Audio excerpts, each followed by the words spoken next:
don't matter what your name is, share your story. We'll be waiting, for the haters, whoa.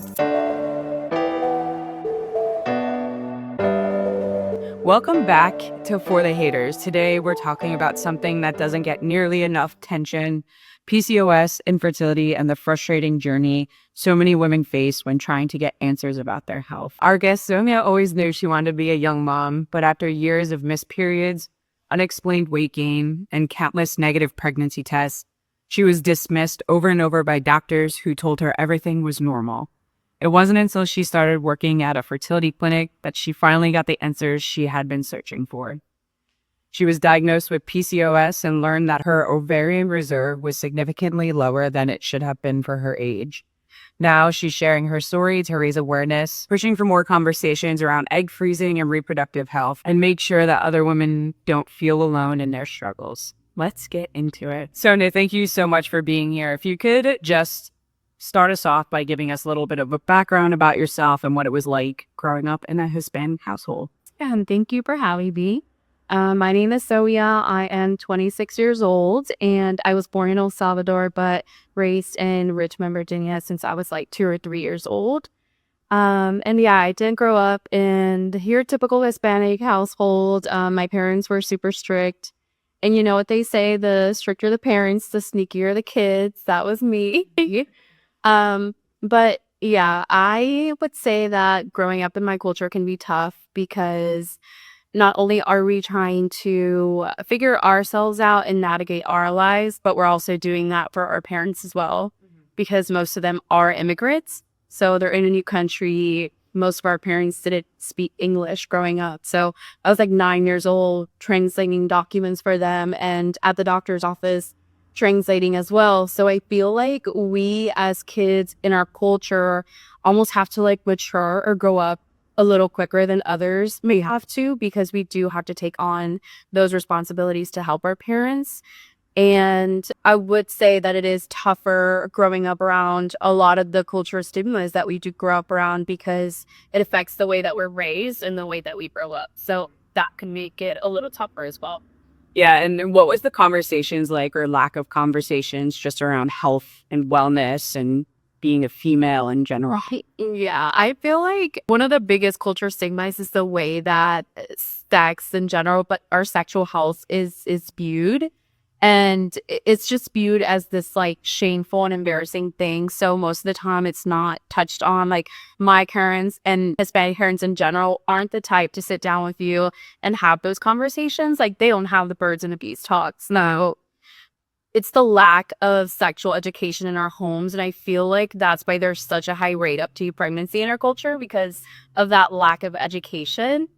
And me, I kind of like took matters into my own hands. I mean, I would pay attention in school because I knew I wouldn't get that education at home. And I did some of my own research. And I feel like because I did that, it helped me make the smart choices that I made as a teenager growing up. But that's not the case for other teenagers in culture. So that's definitely a struggle within our homes. Yeah, and what about mental health too? I know that's not really the topic of what we're talking about here, but I'm just curious, like if you had any insight or just, comments just about mental health and the conversations or the lack of conversations around that. Yeah, there's definitely a lack of that too. I feel like mental health probably is a thing in the Hispanic culture. Like I feel like a lot of older or the newer generations are kind of breaking that cycle and kind of making it more known that, mental health is a thing and there are mental health illnesses that exist and that we can have. But I don't think mental health was a topic that was discussed in my home even. So I feel like things like depression in my culture are just like, I've heard people say like, it's a choice, like it's not a thing. So they don't really recognize it as being something that you can go through. Mm-hmm. And we're here to obviously talk about your own personal health. And when was that moment that you started realizing that there was something wrong, or you started having questionable thoughts about how your body, what was happening to your body? Yeah. So I remember when I was like 16, I did notice that my period started becoming like on and off. I would get a period 1 month, I wouldn't get the other, and it would just be on and off like that. But obviously, as a teenager, I'm like, yes, I can get my period. Like, I just didn't want to deal with it. So it wasn't something that really just stayed on my mind. I kind of just brushed it off. And it wasn't until a couple months into my marriage, I feel like I had gained like 50, 60 pounds in like all of a sudden. And I mean, they say when you're like in a happy relationship, you do put on some weight and all that, but I don't think that my eating habits ever reflected the way of like how quickly I gained the weight. So that's like red flag number one. And obviously the missed periods started becoming even like more. So like I would go 3, 4, 5 months even without a period. And obviously I would think I was pregnant because in my mind, like what else could it be? Yeah. And it would just be negative test after negative test. And obviously like disappointment, sadness. And that's when I kind of was like, something is not right. And I was like super young. I got married at 18. And so, you know, they say typically you don't have your first pass until you're like 21. But in my mind, I'm like, I need to go see Joanne. I gotta find out what's It's like you already knew at that point. You matured earlier as like younger age, like you were saying. It's pretty typical in your culture that people do get married and have kids younger.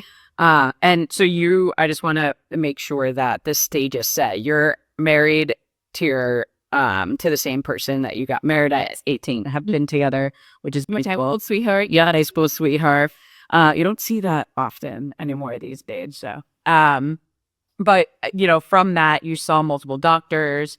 You didn't get answers. What was kind of that experience like for you? Getting no after no and no answer after no answers. Yeah, well, so I think I was 19 at the time when I decided to seek help from the first OBGYN that I saw.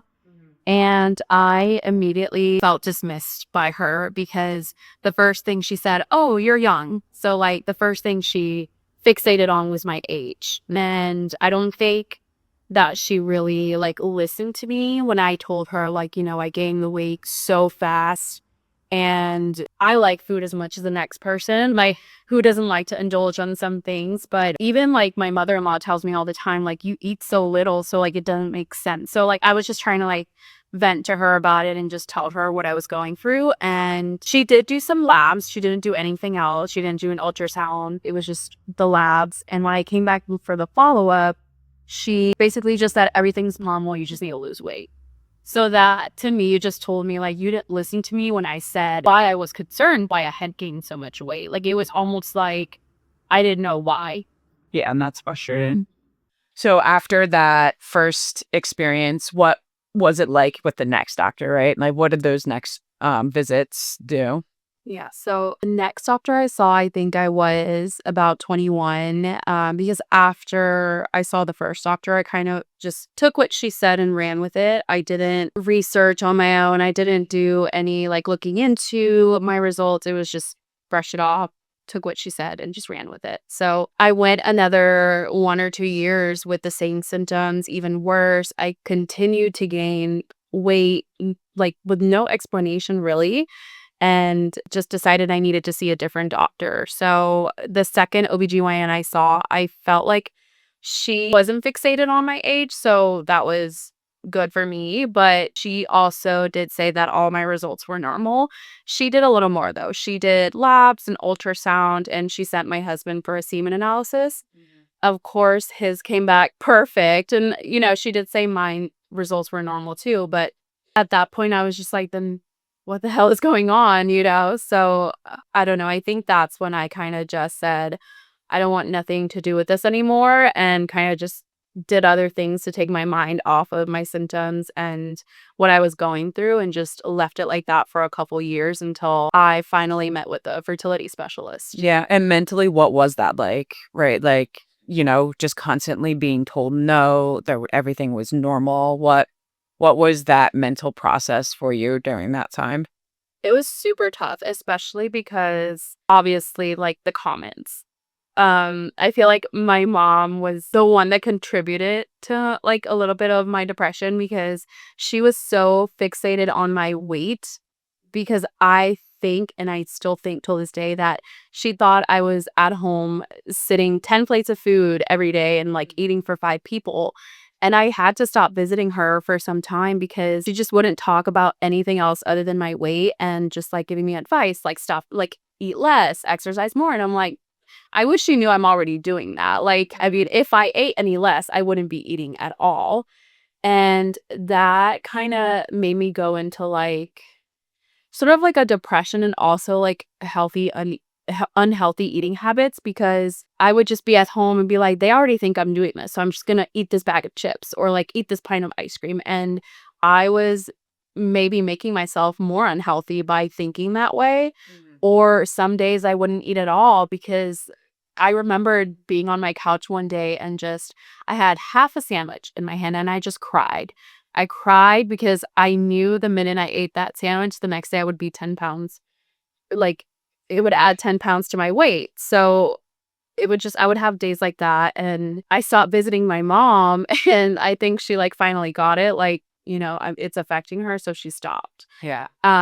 But till this day, I think she thinks that I do that, because even when I got my PCOS diagnosis, I try to educate those around me, but specifically her.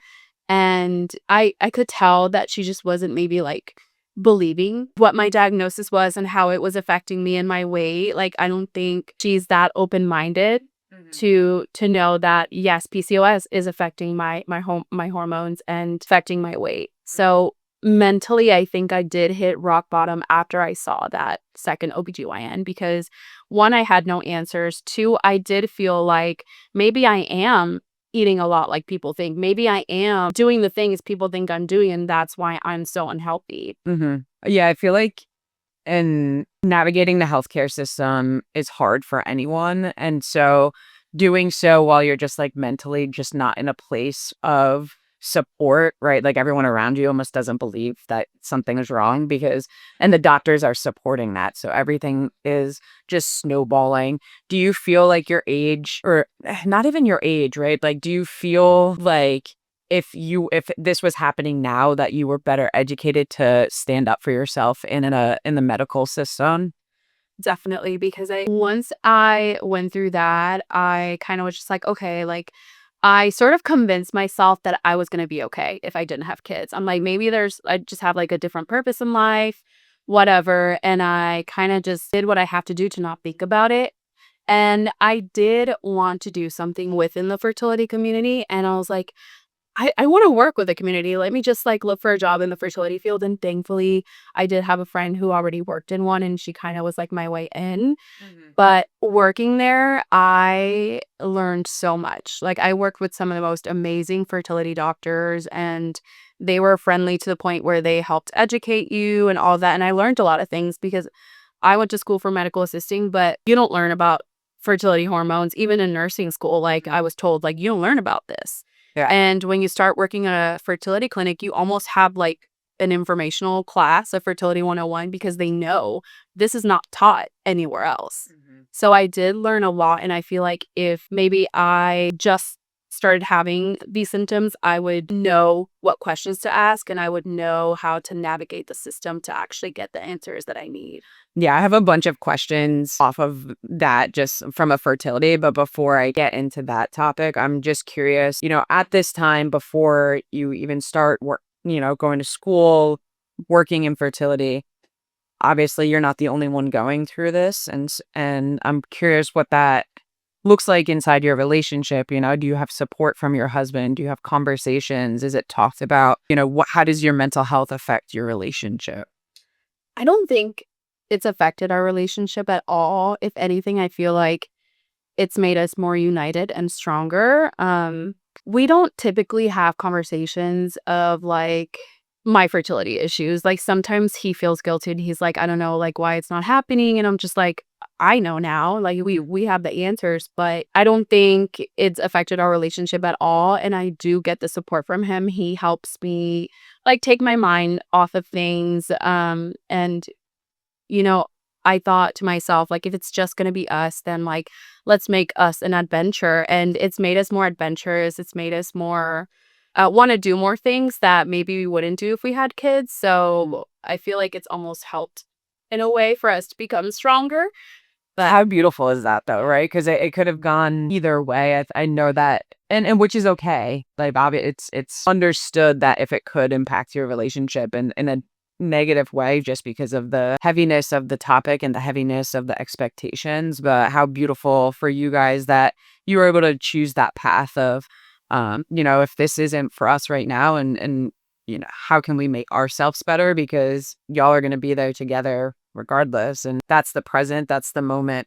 I'd like to get back into the fertility conversation too, right? Like, how does you work in a fertility clinic, how does that change your outlook on yourself, on your body, right? Like your understanding of what it is that's going on. And second, like, were your answers came after working for a fertility clinic, right? Right. Yeah. Yeah. So just to tell you a little bit about that, I did work with one specific doctor in a clinic, and I think we were in a meeting one day. We were just like talking in general, and it just hit me like, I asked him, would you consider taking me on as a patient? And I kind of just told him everything that was going on. And from the get-go, he was very supportive. We had a really good working relationship. And he was like, get yourself on my schedule and we'll figure it out, because I guess he saw my desperation. And he did do a lot of tests. He did the labs, the ultrasound, HSGs. And at one point, like, I was just praying that something would be wrong so that we could fix it. Yeah. I was just like, please, let just something be wrong, like something that we can fix, because I was just so tired of not having the answers. And when I had my HSG, I'm like, what did I do to myself? Because the first HSG that I had, it was bad. The images they got, they weren't great, because like there was like commotion because the dye wouldn't stay out there. They had to push it like 4 times and all that. So What is that HSG, just for? yeah, so an HSG is the exam they do to check if your fallopian tubes are open. Did you have one? Yeah. Yeah. So they like inject dye through a catheter into your uterus, and they check to see if the dye spills from both of your tubes. And the first one I had done, I only got spillage from one tube. And the pictures that he reviewed, he was like, the one tube we did not get spillage from is not looking healthy to me. And I'm like, what did I do to myself? Like, I was hoping something was wrong, and here we go. Yeah. And he was like, it even looks surgical almost to me. Like, it just doesn't, like, the shape is off. But he did say that the pictures weren't great. So he was like, it could just be like really bad inflammation. So let's just do another one. And thankfully, the second one was all normal. He was like, you just probably had bad inflammation that month. I didn't even know you could have inflammation in your tube. Yeah. But when I sat down with him to go over the rest of the results, that's when I got all my answers. So first of all, in one of my ultrasounds, he said that one of my ovaries is smaller than the other, which the other OBGYN that did an ultrasound did not mention that at all. And he did like a whole bunch of labs, and he said my AMH was super low for my age. He said at minimum he wanted to see my AMH at a 3. Healthy number would be a 4. Mine was at a 1. And it made me curious, because I'm like, what did the other 2 OBGYNs get? And I checked. It was even lower than what he got. And not one of them mentioned. And what is the AMH? It's the hormone that your follicles produce in your ovaries. And it gives the doctor a sense of your ovarian reserve. So the higher the number, the more follicles you're producing. Yeah. And he was like, so you're either releasing less follicles, or you were either born with less eggs, or you're losing eggs at a faster rate than what I would like you to. And that kind of, it just hit me all at once, because I'm like, so those were the answers I was looking at. And how old are you at this point? I was 22 or 23. Okay. So like 3 or 4 years ago. Yeah. Okay. And we had a discussion about PCOS, and he was like, usually with PCOS, you do see a higher number of follicles. That's what they call polycystic ovaries. Like, you have like a whole bunch of follicles. He said he wasn't seeing that. Obviously, my AMH was lower. He wasn't seeing that many follicles.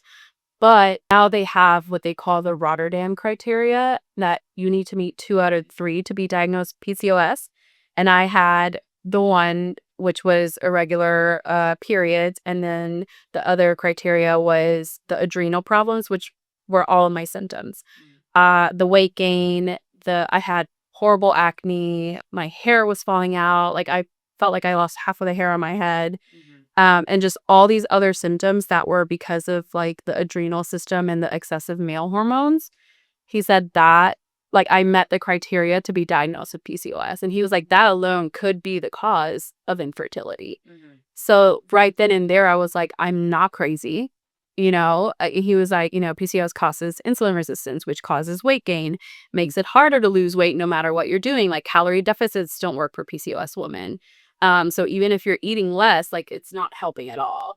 So Can you just explain for those that I honestly don't, I know what PCOS is, or I know the symptoms of PCOS just from people like speaking about it and being in the fertility space. But what does PCOS mean? Like, what does that stand for? Like, what is happening to in your body or is it just the symptoms that make it? Yeah. So PCOS stands for polycystic ovarian syndrome, which now a lot of doctors don't like that name because you're right. It is all about the symptoms. And like I said, usually doctors look for like all of those little follicles on the ovaries to diagnose PCOS, but it could also mean excessive male hormones and all those symptoms of having those excessive male hormones, which are like the facial hair and the hair loss, the weight gain because of the insulin resistance. So not only is PCOS affecting your fertility hormones, but it's also affecting your metabolic hormones, which is that insulin resistance. Yeah. And doing all of that. So had I known about this when I saw the OBGYN, I would have probably seen a fertility specialist sooner or seen an endocrinologist, which could have helped me with the insulin resistance. And there's medicine that can be taken to, I would assume, and I'm obviously not a medical professional, but I would assume there's probably different medicines for different symptoms that PCOS rouses. So what he prescribed to me was metformin, which helps with the insulin resistance. Metformin is usually a pill that you give to a diabetic because of the insulin resistance. So basically, I'd heard PCOS be called diabetes of the ovaries because it causes those same symptoms as diabetes. So I specifically got prescribed metformin and it worked for me for a while. It brought back my periods and made them regular for a couple months, but then it stopped working. Yeah. I was on metformin for they wanted me on it 2 months prior to my egg retrievals. So I think that they had Leah on it for a month before just because some numbers were a little off. It could help lower your A1C, like your sugars maybe. Yeah. Were elevated. Yeah. But so that I'm familiar with metformin for that reason. But it was interesting because when I was taking it, I did feel like it helped with my weight a little bit. And I've taken, GLP-1s and things and all that. And it felt similar to the effects that it was like from a food perspective. So maybe I have a little bit of that. Yeah. So with all of that, what do you wish before we, continue what do you wish that women knew more, like from standing up for yourself from a medical position? Like you went through so much emotional and physical changes and no one was listening to you. What is it that you wish that women kind of knew more? I just wish they knew to do their own research. I know a lot of people say Google is not your friend, but it actually is because that's how a lot of younger people are getting diagnosed with cancer even nowadays, because a lot of doctors brush them off because of their age. And researching on your own kind of gives you like that prompt of knowing what questions to ask at your visits or knowing what tests to ask for even. Had I taken a copy of my results from the OBGYN, like the labs, and had I researched on my own, I probably would have seen an AMH of 1 is not normal for a 19-year-old, 21-year-old. So maybe I would have seen a fertility specialist sooner had I done my own research. And I just wish that more women know what options they have, especially egg freezing, because nowadays a lot of women are going after their careers and having kids later in life, and egg freezing is an option. Like I had a patient the other day tell me, I wish somebody would have just given me a fertility brochure at 18 to know what options I had because I had no idea. Leah and I I had put out a blog post or something, and she was like, "Hey, do you think the next time you talk about this, um, could you just mention like start now? Like, there's no better time than now to start. And obviously there's financial costs that come along with it, but if you're in a position where you might have an employer that will, it's covered by your health insurance, or you're in a financial position to be able to explore it." I was literally just talking to someone. She was young and she's queer, and I was like, "Girl, like, freeze your eggs." She's like, "What? Why?" And I was like, 30, you're young, 20-year-old eggs are a lot better than when you're in your 30s. So I couldn't resonate with that more of just like, look at your options, even get testing done, because you're able to see kind of what your levels are at, and what those look like. And yeah, like, no better time than now, because you never know. And if you don't know if you want kids now, you might not know and people are having kids older and older, which is great and fine. But yeah, freeze those eggs. Definitely. Like you said, there's a lot of employers out there, and probably people don't know this, that do have fertility coverage within their insurance plans, and also fertility benefit programs. I don't know if you've heard of Progeny or Marijuana Care and all of that. A lot of people don't even know that they have that benefit through their employer. So definitely, I would say look into that for women out there and take advantage of those benefits. Yeah, I work in benefits, so it's like I've heard of every single one. Those are like the three main that you see, but also there's sometimes fertility benefits that sit inside your medical carrier as well. And there's I know that I have Aetna, and they have fertility counselors that you can get assigned to you as well to help you navigate those choices. It's not even like coverage for treatment, but a lot of insurances cover testing, so that. Yeah. I'd like to talk a little bit about PCOS and just your experience now that you know what it is. I know that you've talked about symptoms, but physically, emotionally, what does that look like now that you have an answer, right? Like, what does does it change anything now that you have an explanation to these symptoms that you've been experiencing for years, like literal years? You've been experiencing this with constant no's, right? And so now you have a word, now you have a reason, and what does that look like? Yeah. Getting diagnosed was definitely a game changer for me, because there's a lot of resources out there now, like TikTok being one of them. There's a lot of fertility coaches on there, PCOS coaches, and they specifically give you like lists of vitamins that you can take depending on what symptoms you're having. And as soon as I got on a couple vitamins, I immediately started feeling better. And I wish I would have known that sooner. And like, one of my biggest symptoms was fatigue.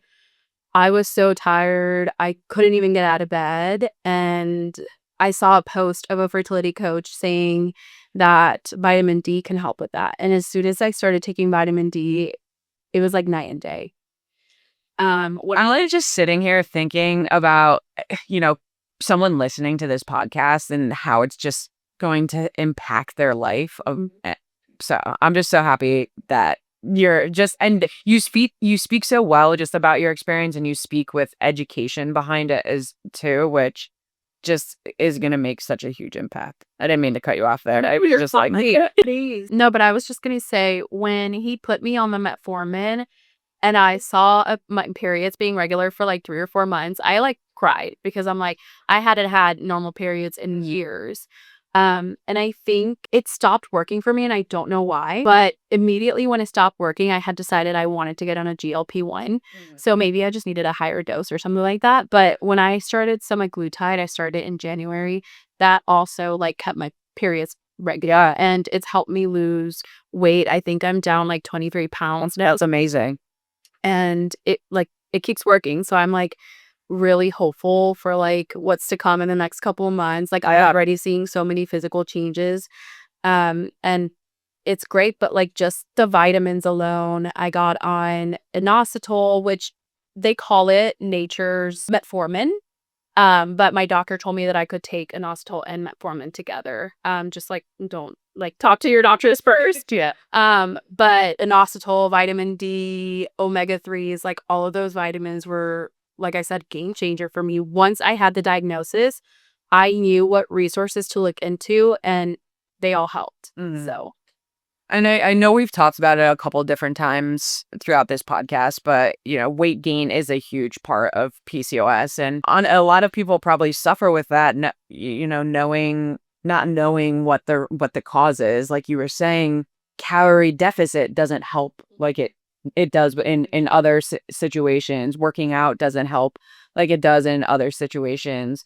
What does that look like now for you, especially with the cultural pressure that you kind of sit in? Do you feel like you have different support around you? Do you still what's your outlook with body image? Do you still feel like you have that pressure, knowing that you have answers and knowing that you have a reason? I definitely do still feel like I have pressure on me. Like I said, after a while, my parents, my family, they kind of stopped getting on me about my weight. They still talk about it because they see the changes now, like after I've been on semaglutide. But I definitely do feel like I still have pressure to lose the weight because of the way I'm looked at sometimes. But for me, I just give myself more grace, and I'm like, just know that you aren't at home eating for 5 people a day. You aren't doing what people may think you're doing. So I'm just doing the best I can. There's specific diets that you can go on for PCOS, and I've tried those and they've helped. The low intensity workouts also help for PCOS because we build muscle more because we have the excessive male hormones. So like high intensity workouts don't work well for us. It's like the lower impact. And once I fixed that, I would like go to the gym and like run as much as I could. And I didn't know that was like not helpful at all. Yeah, that walking would do. Yeah, walking is amazing for me. And I was just putting so much stress on my body that was making my symptoms worse. And I thought I was, doing what I needed to do to lose the weight because of the pressure. But I do still feel like I have that pressure. But like I said, I give myself more grace now. I know that I'm just doing the best that I can despite what I'm going through. You seem like you've done just a really great job of making choices that help you not only deal with whatever the symptoms are, but just deal with the external pressure as well. And it might just be like a external front. Obviously, we all deal with internal things internally differently, but I do believe that there is some benefit to just constantly making that external choice, because I think it does then drip into the internal voices in your mind as well. You start believing it, right? Like it doesn't feel real at first when you externally start handling something a certain way, but then if you do it for so long, you really do start to believe it. What I'm curious, what would you say, what do you think was the hardest part so far? What do you think the hardest part of this journey for you was or is? Just the effects that infertility and PCOS have had on my body. That has been super hard, like physically, but also emotionally. Like I said, I hit rock bottom after seeing that second OBGYN, and it wasn't so hard for me to accept that I was going through infertility. I think I just was trying so hard to convince myself that I was going to be okay. When I knew I wasn't. I'm sorry, I'm going to get emotional. But I knew that at the end of the day, I want to be a mom and I want kids. And it was like I almost believed it for some time, because we were like, me and my husband were doing things, we're doing fun things, we're being adventurous. And I'm like, this is the life I want. I didn't really want to be a mom. And I just tried so hard to convince myself that that was the truth. But at the end of the day, seeing a pregnancy announcement or seeing another one of my friends having a baby, all I wanted was for that to be me. And I think that was the hardest part for me is just trying to convince myself that I'm okay when I'm not. Yeah. So yeah, and I mean, fair, right? Like that's like such a valid feeling to feel. I think that it's not talked about enough of like how to navigate conversations and like be mindful of people around you and be mindful of the questions that you ask people, right? Like yeah, how many times can someone ask, oh, like, when are you having kids? And it's it's like, oh, we've been trying for 10 years, like, and then having to navigate those kinds of questions because it's such a typical question. I know that for me, I find myself being a lot more aware of questions that I ask people right out the gate before there's any information kind of given to me. So I think it's like, it's a cultural, not just in your culture and the culture in society in general, of just being a little bit more mindful around questions to ask. And you don't have to dim your light just because, if you're going through something happy, like you don't have to dim that light. But I think that there's steps that we can take to make just things a little bit easier for people and on people, right? But if someone's losing weight, it might it might not be just because they are choosing to do that. Like it could be for a health reason as well. What do you think that what like conversations do you think that we should be having more? Like, either from a medical perspective or just, society perspective, what kind of conversations do you feel like we should be having? I think definitely more conversation about fertility preservation, because I do think that there are so many environmental factors affecting our fertility now that are still not being talked about. Like, I think you mentioned it, our processed foods and everything we're putting into our bodies nowadays. And I feel like if OBGYNs took the time, because not everyone is seeing a fertility specialist, like it can be expensive. Yeah. So OBGYNs took the time to just ask their patients at their like annual visits, like, do you want to talk about fertility options? I can help, but I can refer you to someone. Like if somebody would have just referred me to an endocrinologist or a reproductive endocrinologist at my OBGYN's offices, I feel like I probably would have said, yeah, you're right. Like, let me look into the options. But because that wasn't talked about or presented to me, I just brushed it off and took what they said and ran with it. And I feel like if we had more conversations about our options for fertility preservation, more people would start looking into it and know what options they have. Yeah. What does what does your conversations look like outside of this podcast? Like, do you speak about this currently? Do you speak about this with your friends? Do you feel like you are having more conversations with people? I know you work in fertility, so you're able to help people in that way, but outside of work, do you like what kind of impact do you think that there is? I think I don't have many conversations. Like I said, I try if I get those uncomfortable questions from friends. Like it's typically like, do you have kids? Do you want kids? And I don't immediately go into like the fertility conversation. I kind of just tell them, yeah, like, soon or whatever. And if they get into it, I'll talk about it. But it's more with my family. I still try to educate them. And because like I said, my parents are very like close-minded, and it's in general, Hispanic people are very close-minded. A lot of my friends already know because I'm also very open about it on social media, and I try to bring awareness to these topics. But if I do have conversations, it's more of like educational, because a lot of people still don't know what PCOS is, and they don't know how it can affect someone. So some people do get curious. Like I have some cousins that are like, well, what is that? And it's more of like educational conversations that I'm having. Do you feel like we need to be harsher with our answers when I'm sitting here and I'm like, if my situation is completely different than your situation, but if someone came up to me and said, who's the dad? My answer is different now than I would have answered 10 years ago. My answer is going to be quite a bit harsher. Yeah. Like I'm not intentionally trying to embarrass you for asking that, but I'm educating you so that someone else doesn't have to answer it, right? Like, oh, the donor, right? Like, that's what XYZ. And so I'm just thinking, like, in your situation or in people's situations, I have friends that are struggling with fertility. I have friends that have been trying for years. And that question is so hard. It's like, oh, when do you want kids? Like, are you going to have kids?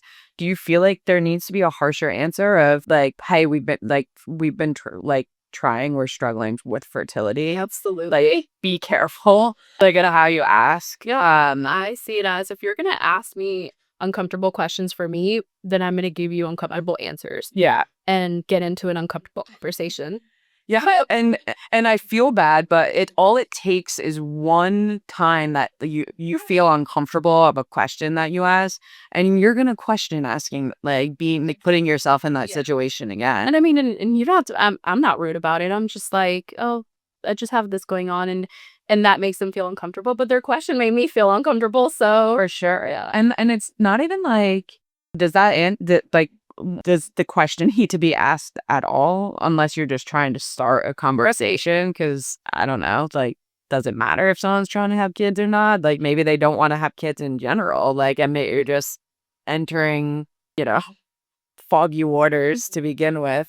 If you're comfortable with it, what where are you in your journey now? Right. I know that we just went from not asking, but I feel like this situation might warranted for just like curiosity, right? Like what is life for you now? Where is your fertility journey at?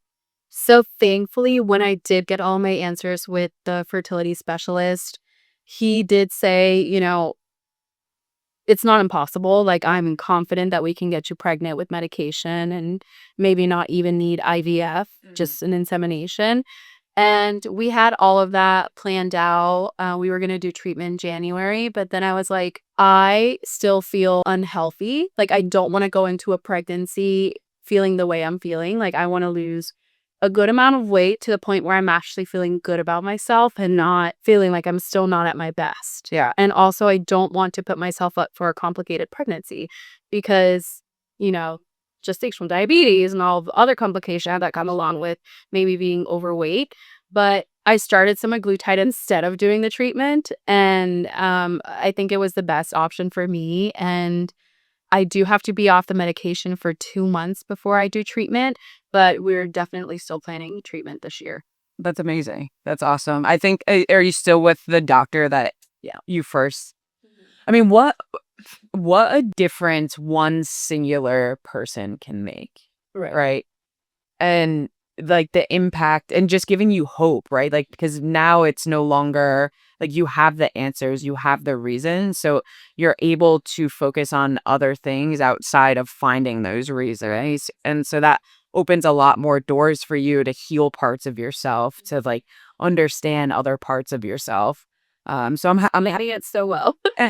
I'm really happy for you. I'm happy that like you're able to focus on yourself and your own health in a way that is really for you now, right? Like, those answers, like you don't like, that you have the possibility, you're still young. And so you're making those choices consciously for like a better outcome, which is going to help in the future. That's amazing. I'm curious of now, I know that we're coming up to a little bit, we still have a little bit of time left, but what advice would you give? I know we've been talking about advice this whole time, but outside of starting now from a fertility perspective, right? Freezing eggs and things along those lines. What other advice would you give to people? That maybe just from a relationship perspective, you've done so well of keeping your relationship together, which is not easy in general without having things coming up. Maybe from that perspective, what kind of advice would you be able to give? I think just definitely support each other and don't blame each other. I feel like that's the thing that has helped us. Not once since I've learned that I'm the one with the issues, not once has my husband blamed me for it at all. When I was going through my depression and all of that, he did give me a little bit of tough love because he was like, you can either choose to stay in bed and not do anything at all to help yourself, or you can choose to get up even if it is harder for you. And I mean, it's hard being overweight. It's hard going through this, but choose your hard, basically. I don't know if you've ever heard someone say that. And I feel like that's the tough love that I needed because it did motivate me to get up and do what I needed to do. And I just think that him being supportive through all this time definitely helped. But just I think that it shows there's a million reasons why choosing the right partner is going to make or break your life. I think that this is just another one of those insights into like imagine being with someone else that just had like a negative outlook and like or was blaming or was had any other reaction than kind of what your husband does. Um Choosing the right partner is just so important, and I cannot express that enough. And like you know, if you're listening or you know, if you're in a relationship where you don't feel like you would be supported if you had these struggles, it's just like, you know, there's bigger things to think about and like leave. Don't operate your life. But I'm really passionate. Obviously, you just met my wife. She's a ball of joy. So cute. Lovely. It's just I'm just so passionate about life, and I'm passionate about making sure people are giving themselves the best chance to like have a good life. And I don't think life is meant to be lived alone. And I think that choosing the right partner is going to just make your life better. Yeah. And so I'm happy that in this that you didn't have to do it alone ever, and that you were able to have a partner that supported you in the ways that you kind of needed to be supported and just give you love, you know. Shout out to he's here somewhere. He outside and started barking, but That's him. you know, we are coming kind of to the end of the episode, and so what is I'm curious what if there's one thing or multiple things, whatever that is, if someone takes from this episode, what is that? To advocate for yourself, research what you need to research. Google is your friend. Don't let anyone tell you otherwise. Or just reach out to someone in general. Like there's a lot of resources out there, like I said before, on social media. Like there are so many coaches out there, or there's even, like you said, fertility counselors that can help you prep for a fertility visit, like know what questions to ask for. But if you're not there yet, definitely just don't take what doctors are telling you and run with it like I did. Just always take a copy of those results and research them yourself, because had I done that, I would have known that my AMH wasn't actually normal, and maybe it needed to be looked at even further. But just definitely advocate for yourself and seek help if you need it. Hmm. I would just want to add one thing too. I've been thinking about is unfortunately fertility clinics are priced like they private pricing. And if you go to a fertility clinic and you're like, wow, this is so expensive, there might be other clinics that are cheaper. So Yeah. shop around. It's expensive to shop around, but that is my fertility advice from that experience. And then I always I like to end well, first, how can people find you if you're comfortable with it, if someone wants to reach out with questions or whatever that is, how can people find you, whether it's your social or email, whatever you're comfortable with? So I'm on Instagram. I have to look at my handle because That's so fast. I never remember. So my Instagram handle is SJGXO_. And I'm also on TikTok, which I talk about my fertility journey, my GLP-1 journey a little on there as well. It's at Sonia JGXO. So you can find me on social media. And I love when people reach out with questions, because I feel like I've been through it all, I can kind of like maybe tell you what questions to ask too. Like I'm no fertility counselor. I'm not a coach, nothing, but because I've worked in the field and I've also been a patient, I know what it's like from both ends. So My last and final question is, if you could talk to your younger self, what would you tell her? that it will be okay. um, looking back now, the way I was feeling then to how I'm feeling now with answers, knowing that there's a plan in place and knowing that my doctor is confident that I am gonna get pregnant, I would just tell her, like I said, it's gonna be okay. Give yourself more grace. Be patient, because answers are gonna come. But I would definitely tell her to do her own research and not trust. I mean, I trusted the medical professionals that specialize in women's health. And I trusted that they were telling me the truth. And maybe they weren't, or maybe they just didn't know that my result was not normal, but just definitely do your own research. Do your own research. Well, Sonia, thank you so much for sharing your story with us today. Your journey is such an important reminder that we have to advocate for ourselves, ask questions, and push for real answers when it comes to our health. So many women are dismissed when it comes to PCOS, infertility, and reproductive issues, and your honesty is going to help so many people feel less alone. To anyone listening, if something feels off in your body, trust yourself. Get the tests, ask the questions, and don't stop until you get the care that you deserve. Thank you for tuning in, and we will see you next time on For The Hayters. Thank you. Thanks for coming. Thanks for having me. Thanks for listening to For The Hayters. Don't forget to connect with us on socials, follow, like, and share to help more people find this community. And remember, they're not alone. And if you haven't yet, join our Facebook group. We'd love to have you there. The more we grow, the more lives we can impact. What's your name and share your story? We'll be waiting.